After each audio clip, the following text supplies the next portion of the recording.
የሚድዌስት የልብ ስብራት የትራምፕ የንግድ ጦርነት ያስከተለው ያልተጠበቀ ውጤት። ሰላምታ ይግባችሁ አድማጮቻችን፣ እንኳን ወደ ሳምንታዊ ጥልቅ ዘገባችን በሰላም መጣችሁ።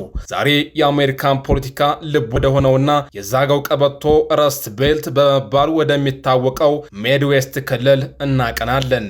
ይህ ክልል በአንድ ወቅት የዶናልድ ትራምፕ የፖለቲካ ምሽግ ነበር። የፋብሪካ ስራዎችን በመመለስና አሜሪካ ትቅደም በሚል የንግድ ፖሊሲ የክልሉን ኢኮኖሚ ነፍስ እዘራበታለሁ ሲሉ ቃል የገቡለት የምርጫ ህዝባቸውም መኖሪያ ነው። ሆኖም ፕሬዝዳንቱ ወደ ስልጣን ከተመለሱ ከ2 ዓመት በኋላ የማይታሰብ ምልክቶችን ማሳየት ጀምሯል። ቃል የተገባው ህዳሴ ባልተጠበቀ የኢኮኖሚ ህመም እየተተካ ነው። የትራምፕ የንግድ ጦርነት ሊታደጋቸው ቃል የገባላቸውን ሰማያዊ ኮሌታ ሰራተኞችና አርሶ አደሮችን ልብ እየሰበረው ይሆን? ዛሬ ከውጤት መረጃዎች ጀርባ ያለውን እውነት፣ የሰዎችን የግል ተሞክሮና የባለሙያዎችን ትንታኔ ይዘንላችሁ ቀርበናል። አብራችሁን ቆዩ። የምርጫ ውጤትና የተሰበረው እምነት። በቅርቡ የወጣው የቲፕ ኢንሳይትስ የህዝብ አስተያየት ዳሰሳ ለመጀመሪያ ጊዜ የሚድዌስትን የስሜት መለወጥ በቁጥር አስቀምጦታል። በዚህ ክልል ውስጥ የትራምፕ ተቀባይነት 40 በመቶ ብቻ ሲሆን 49 በመቶ የሚሆኑት ደግሞ ባሉታዊ መልኩ እንደሚያዋቸው ገልጸዋል። ይህ ውጤት በሀገር አቀፍ ደረጃ ካስመዘገቧቸው ዝቅተኛ ውጤቶችም አንዱ ነው። የሚገርመው ሊብራል እንደሆነ በሚታወቀው ሰሜን ምስራቅ ክልል የትራምፕ ተቀባይነት 47 በመቶ ሲሆን በደቡብ ደግሞ 46 በመቶ ደርሷል። ታዲያ የትራምፕ የፖለቲካ የጀርባ አጥንት የነበረው ሚድዌስት ለምን ፊቱን አዞረ?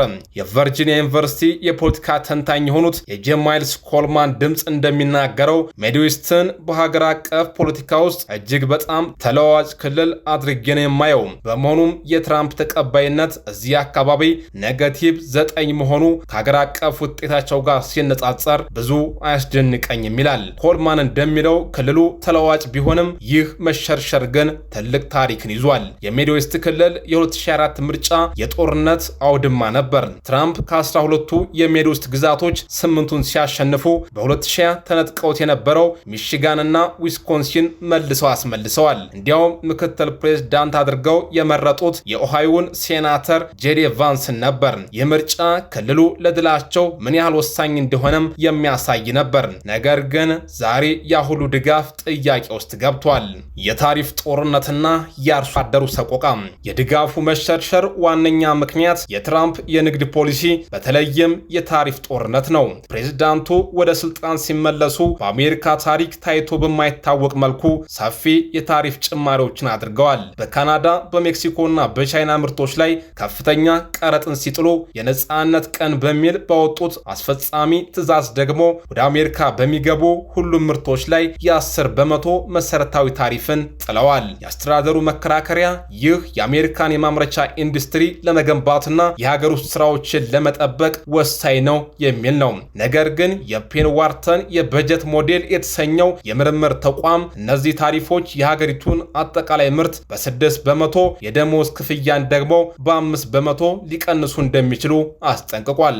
ይህ የቁጥር ጨዋታ በሚድዌስት አርሶ አደሮች ህይወት ውስጥ ወደ መራራ እውነታ ተቀይሯል። በተለይም የአኩሪ አተር አምራቾች ክፉኛ ተመተዋል። ቻይና የአሜሪካ የአኩሪ አተር ዋነኛ ገዢ የነበረች ሲሆን በታሪፉ ምክንያት ግዢዋን ሙሉ በሙሉ አቁማለች። በዚህም የአሜሪካ የአኩሪ አተር ኤክስፖርት በ20 ዓመት ውስጥ ዝቅተኛ ደረጃ ላይ ደርሷል። የአሜሪካ አኩሪ አተር ማህበር የሆኑት የቨርጂኒያ ሂውስተን ድምፅ እንደሚናገረው ታሪፉ በቦታው እስካለ ድረስ ከብራዚል ከሚመጣው አኩሪ አተር ጋር ተወዳዳሪ መሆን አንችልም።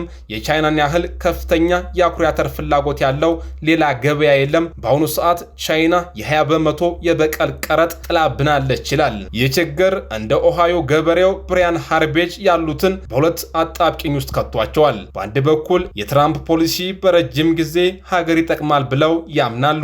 በሌላ በኩል ደግሞ የዕለት ተዕለት ኑሯቸውን በአስከፊ ሁኔታ ተጎድቷል። ትራምፕ እርሻዬን ቢጎበኙ የምነግራቸው አንድ ቀላል ነገር ነው። ቁጥር 1 መፍትሄ ኤክስፖርት ነው። የምናመርተውን መሸጥ መቻል አለብን። ቻይና፣ ሜክሲኮና ካናዳ በየዓመቱ 83 ቢሊዮን ዶላር የሚያወጡ ምርቶችን ይገዙን ነበር። እነሱ ካልገዙን ምርታችንን ይዘን እንቅራለን ማለት ነው ሲል ገበሬው ብሪያን ሃርቤጅ ተናግሯል። የታዳሽ ኃይል ውዝግብና የአካባቢው ኢኮኖሚ በሚድዌስት ውስጥ ያለው ቅሬታ በአርሶ አደሩ ብቻ የተወሰነ አይደለም። የትራምፕ አስተዳደር የታዳሽ ኃይል ድጎማዎችን በመቃወሙ እንደ አይዋ ባሉ ግዛቶች ሌላ የኢኮኖሚ ቀውስ ፈጥሯል። በአይዋ ግዛት ከኤሌክትሪክ ምርት ውስጥ 2/3 የሚመነጨው ከነፋስ ሲሆን ከ50 ዓመት በላይ ከነፋስ ኃይል ጋር የተያዙ ኩባንያዎች ይገኛሉ። የነፋስ ተርባይኖች ለአርሶ አደሮች የኪራይ ገቢ ምንጭ፣ ለአካባቢው አስተዳደሮች ደግሞ ዋነኛ የግብር ከፋይ ናቸው። ነገር ግን የትራምፕ አስተዳደር አንድ ትልቅና ውብ ቢል በሚል ባወጣው ሕግ የፌዴራል ማበረታቻዎችን በማንሳቱ የ22 ቢሊዮን ዶላር ኢንቨስትመንትና በሺዎች የሚቆጠሩ ስራዎች አደጋ ላይ ወድቀዋል። የፎርት ማዲሰን ከንቲባ ማት ሞርፊልድ በአይዋ ህዝብ የተመረጠ ማንኛውም ሰው እንዴት በቅን ልቦና የታዳሽ ኃይልን ሊቃወም እንደሚችል አይገባኝም፣ ይህ በጣም ወሳኝ ስህተት ነው ሲሉ ይገልጻሉ። የአስተዳደሩ መልስ የነፋስና የፀሐይ ኃይል አሁን የበሰሉ ኢንዱስትሪዎች ስለሆኑ የመንግስት ድጋፍ አያስፈልጋቸውም የሚል ነው። ነገር ግን በአይዋ የሚገኘው የነፋስ ተርባይን አምራች ኩባንያ የፌዴራል ድጋፍ በማጣቱ ስራ ማቆሙ የችግሩን ስፋት ያሳያል። መገናኛ መንገድ ላይ የቆመው ክልል። እንግዲህ ተመልካቾቻችን የሚድዌስት ታሪክ ይህንን ይመስላል። ዶናልድ ትራምፕ ክልሉን ለማሸነፍ የተጠቀሙባቸው ፖሊሲዎች ዛሬ እምነት እንዲያጡባቸው ምክንያት እየሆኑ ነው። በአንድ በኩል የሀገር ውስጥ ኢንዱስትሪን ከውጭ ውድድር የመጠበቅ ፍላጎት፣ በሌላ በኩል ደግሞ በዓለም አቀፍ ገበያ ላይ ጥገኛ የሆነው የእርሻና የታዳሽ ኃይል ዘርፉ ህልውና። ሚድዌስት በአንድ ወቅት የትራምፕ የፖለቲካ ምሽግ የነበረው ዛሬ በተፎካካሪ የኢኮኖሚ ስጋቶች መካከል የቆመ የጦር አውድማ ሆኗል። የክልሉ የፖለቲካ የወደፊት ጣፈንታ ምናልባትም የሀገሪቱ በሚቀጥሉት ወራት በሚወሰዱ የኢኮኖሚ እርምጃዎች ላይ የተመሰረተ ይሆናል። ለዛሬው ያሰናዳንላችሁ ጥልቅ ዘገባ ይህን ይመስል ነበር። እስከምንገናኝ ድረስ ሰላም ሁኑ። 22 ሀገራት ያቀፈው የአረብ ሊግ አባላቱን በጋራ እምነት፣ ባህልና ታሪክ ያስተሳሰረ ትልቅ ስብስብ ነው። ሆኖም ግን ይህ ግዙፍ ተቋም ጠንካራ መግለጫዎችን ከማውጣት ባለፈ ተግባራዊ እርምጃዎችን በመውሰድ ረገድ ደካማ ነው በሚል ብዙ ጊዜ ይተቻል።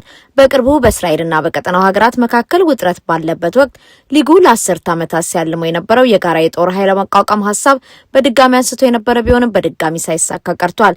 ይህ ተደጋጋሚ ውድቀት በአረብ ሀገራት መካከል ያለውን ጥልቅ የፖለቲካ ልዩነትና የአንድነት ተግዳሮት ቁልጭ አድርጎ ያሳያል። በመስከረም 2025 እስራኤል በኳታር ዶሃ ላይ በፈጸመችው ጥቃት የሐማስ አመራሮችን መግደሏን ተከትሎ የአረብ ሀገራት የደህንነት ስጋታቸው አይሏል።